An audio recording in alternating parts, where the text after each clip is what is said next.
Ishirahamwe ry'ibikorwa kinyafrika vy'impuhwe ryatunganije inyigisho ku bakuru b'amashengero n'amadini ngaha Ibujumbura, aho inyigisho zatanzwe n'abakozi b'Imana babiri, umwe akaba aturuka mu gihugu ca Leta Zunze Ubumwe za Amerika, uwundi akaba aturuka ngaha iwacu mu Burundi. Mwijambo ryo kugurura izo nyigisho, urongoye iryo shirahamwe Mark yatubwiye icivugo c'ugo ruganda batunganije.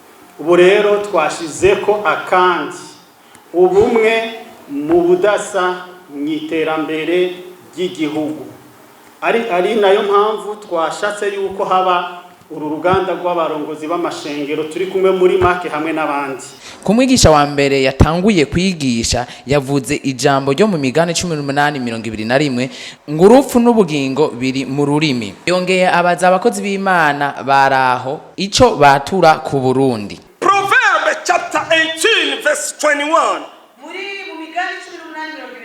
He's saying, the death and the life belong to our mouth, our tongues.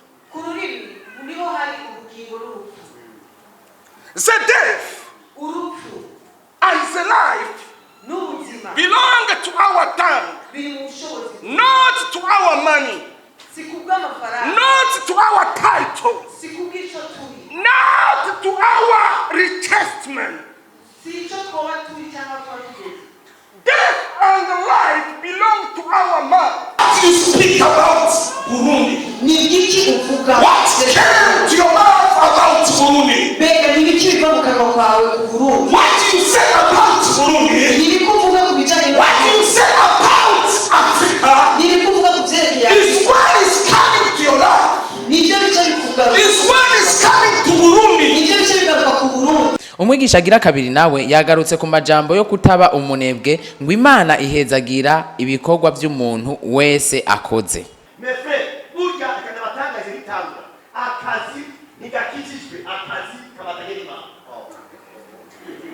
Le travail n'est pas chrétien, le travail est humain. Yo. Basi beba amen. Beba amen. Le travail n'est pas chrétien. Mais tu as dit tout ma, ou quel est vous connaissez? Il ne faut pas amener Dieu là-dedans. Avant de vous animer, vous connaissez. Tu vas faire une réalité du corps. Oui, c'est ça, vous avez dit comment on peut tout garder. C'est le cas. Vous avez un moment où vous connaissez. Vous connaissez. Un moment où vous connaissez du corps. Twobamenyesha ko izo nyigisho zizobandanya ku munsi w'ejo aho bazoba batumiye rwaruka ruri mu mashengero atandukanye ari ngaha mu gihugu cacu c'u Burundi.